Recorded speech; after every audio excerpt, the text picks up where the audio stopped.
Live at 10. People living in a South Fargo neighborhood are breathing a little easier tonight. There's an end in sight to what many describe as a problem property along 18th Street South.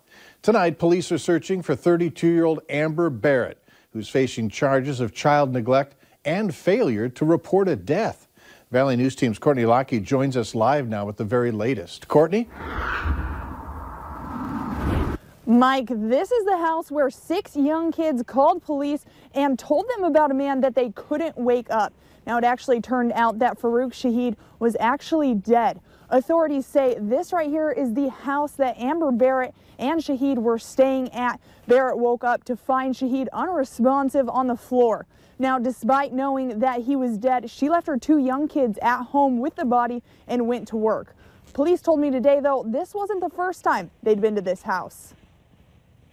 Months, police had been called to this South Fargo home at least 8 times for a disturbance, a stolen vehicle, many noise complaints and welfare checks, and most recently, the overdose death of Farouk Shaheed. Neighbors who didn't want to go on camera shared their concerns about what they felt was drug activity in the house. Many saying they knew something was up but didn't know what to do. We always ask for people to call in suspicious activity as it's occurring. Fargo police say this isn't the only troubled house in town, and it's not an easy situation for neighbors to deal with, adding they want to help. The best way to get information to our officers to check on suspicious activity is to call dispatch to have an officer sent out. Our officers do their best to keep your name anonymous and who you are anonymous. They don't go up to the door and say, hey, your neighbor from two doors down called and said XYZ. And if you're feeling uneasy or worried that your call may come back to haunt you, there is another option where you can stay anonymous. You can text their tip line. However, police say it's not as fast. In Fargo, Courtney Lockie,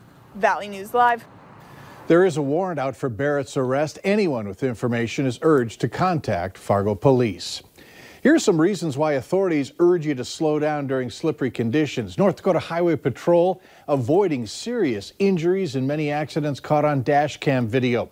A trooper responding to a car crash in Walsh County on I-29 was hit twice by 2 different vehicles. Another trooper avoided getting hit while at a crash along I-94 on the Cheyenne Diversion Bridge. That trooper says his emergency lights were on and people just need to slow down. I was kind of in the zone, trying to make sure get out of the way. I wasn't going to get ran over. But yeah, definitely afterwards, after the adrenaline went away, it was a little scary. The drivers involved in those crashes were cited. And keep in mind, you need to move over to another lane when you see an emergency vehicle on a highway. The Standing Rock Sioux Tribe in south central North Dakota has come up with an immediate protocol and response team for youth being trafficked on the reservation. Leaders say there is a lack of services on the reservation for ages 16 to 22 stuck in the sex trafficking ring. Many getting help are referred to outside services. The 24-hour crisis response team will give resources and services to victims of the tribe. If you don't have an immediate response team, then generally what will happen is they'll get sucked back in by their trafficker, they'll recant, they'll lose their courage at the moment, and then you lose them. The tribe is hoping to create group and transitional homes in the future to help those in the trafficking ring.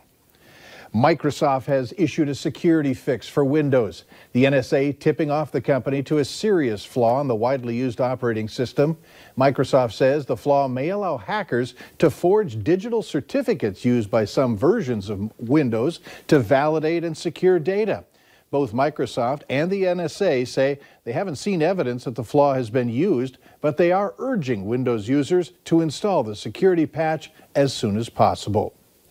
TSA officers caught more firearms in carry-on bags in 2019. From January 1st through December 10th, agents found over 4,400 firearms at airport checkpoints nationwide. That's the most they've seen in their 18-year history. An average of just a little more than 12 guns were seized nationally every day. More than 1,500 firearms discovered by TSA were loaded at the time. Last year's total surpasses the 2018 total by 4,200, which had been the highest in history. People trying to sneak them through TSA checkpoints may be fined or worse by local law enforcement. Blood supplies are dwindling at a time when experts say 7 out of 10 people who go to the hospital will need blood. As Valley News Team's Alexandra Kay found out, some are describing the shortage locally as critical. Only 3% of the U.S. population donates blood. We are in a situation where there isn't enough blood on the shelves for our local needs, and we need to take care of our community. And the only people that can do that are people that come out and roll up their sleeve, even if it's their first time.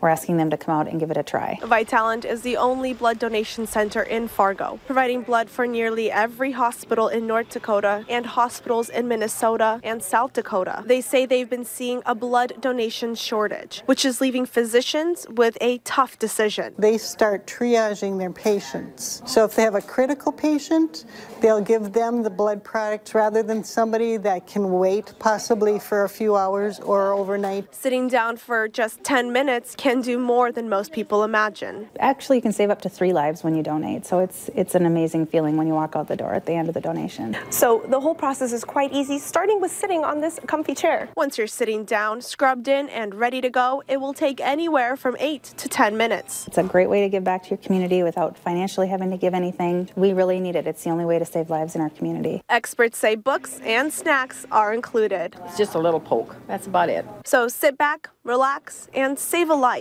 In Fargo, Alexandra Kay, Valley News Live. The total time it takes to donate blood is about 45 minutes to an hour. And for more information on how to make an appointment, visit the Valley News Live app. Valley News Live 10 at 10 continues with no wait weather. All right, thanks for joining us on Valley News Live. We have some headlines for you as we get started this evening. It's going to be dangerously cold out there. It already is. I've heard from many of you, just brutal. And as we told you here first, and really the exclusive information is that we're going to have wind chills down to 50 below tonight. Okay, it's getting that bad, and there's now a wind chill warning in effect for portions of our area. So brutally cold overnight tonight. Tomorrow is going to be cold all day. Late winds from the south will warm us up. We stay below zero, and then a significant snowmaking system will hit the valley Friday and into Saturday morning, and we could see blizzard-like conditions. I'll fill you in on all of it, but first let's start out with where we begin. 14 below right now. Feels like 31 degrees below zero out there. It is brutal. You want to cover up all exposed skin with wind chills like this. You can see skin freeze or frostbite set in within mere minutes. 18 below the air temperature in Langdon, 17 below the air temperature in Grand Forks, 12 below in Baudette. As we head into the overnight hours, these numbers are going to really plummet. Hutch thinks very low levels tonight. Now we're clearing out, clear skies, fresh snow. Particularly where we did get the fresh snow is where I think we'll see some of those coldest temperatures. Right now, wind chill values. Look at this. Already 39 below in Devils Lake, 36 below in Grand Forks and Thief River Falls. No picnic either at 37 below. But when we zoom in, we already have a couple of areas that are hitting those 40s below. That's Langdon, the Walhalla area, all the way out towards Rock Lake and Candu. 42 degrees below is what the wind chill is at this hour. Dangerously cold. So the pink counties here, wind chill warning. That means exposed skin can freeze in mere minutes, 5 to 15 minutes. And if you're outside in Fargo, you know it doesn't take that much longer here as well. Brutally cold. Hour by hour forecast. What's plotted on here? Temperatures. Air temperatures will be 20 to 30 degrees below zero to start your day. Where will it be the coldest? Hutch says, well, 25 to 27 below right here in Fargo-Moorhead. We got that fluffy flakes of snow from Ellendale. This number's too warm for you. You're going to be colder, 19 below. You'll be in the 20s below also. But as we get into western Minnesota, all the way out to Bemidji, we're going to see a few 30 below readings, including Bemidji, I think. Also out towards Fosston, Central Polk County, Red Lake and Pennington counties, you too could see some very frigid temperatures. And wind chills will be 40 to 50 below to start your day. Bundle up by midday. It's still brutally cold out there. Won't be much wind early in the day, but it really picks up from the southeast. 15 to 25 miles per hour. Temperatures will be warming into the single digits below zero, but wind chills will stay around 20 to 30 below all day long for most locations. So a brutal day on your bus ride home in Grand Forks at 3 o'clock, 11 below on the thermometer, 8 below Valley City. And as we look off to Lakes Country, we'll have single digits below zero as well. Following all this cold nonsense is another winter storm, and it's going to bring significant snow. Now, there's a huge area in a winter storm watch right now. This storm comes with some wind as well. Here's the in-house model. Now, we haven't shown you this one yet, but it does a good job here showing us that this snow begins late Friday. Be heavy at times, and it's coming with a little bit of wind at first. But overnight and into Saturday morning, the wind really picks up as the snow exits. Well, we got the fresh snow we just got. We're going to have more snow thrown on top of it, and winds gusting upwards of 40 miles per hour could create some blizzard-like conditions. Now, we're able to put some numbers on the snowfall totals. 5 to 9 is what our team has been saying is going to be a good possibility, but we're going to see some isolated places that get a little bit more than that. We'll keep you updated. As we look at the European model, it's showing that that heavier band will be out to the east. We'll keep you updated on the exact track as we go through the next 24 hours. Darren, thanks for uploading this great Holly shot right here. Now, a look at your forecast. It's going to be brutally cold all day tomorrow. We warm up on Friday, but here comes that potential blizzard Friday night and into Saturday. Temperatures do stay cold into the start of your work week next week. 16 below Sunday morning, and for Martin Luther King Jr. Day, 18 below zero first thing in the morning. So we'll keep you advised on this storm system, but again, it's winter here in the Northern Plains. And you are on our Valley News Live Facebook page tonight with a winter survival kit, some ideas and stuff. Yeah, good idea to keep in mind what you need to put in your car to stay safe if you get stranded. Check that out. And make sure that you and your kids are bundled up from head to toe tomorrow because frostbite can happen quickly. Experts say that you should worry when you stop shivering because that's a sign of hypothermia.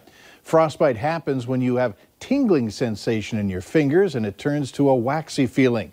If you have a severe form of frostbite, aggressively rewarming it, that can actually be detrimental to your health. To learn more about that, download our Valley News Live app.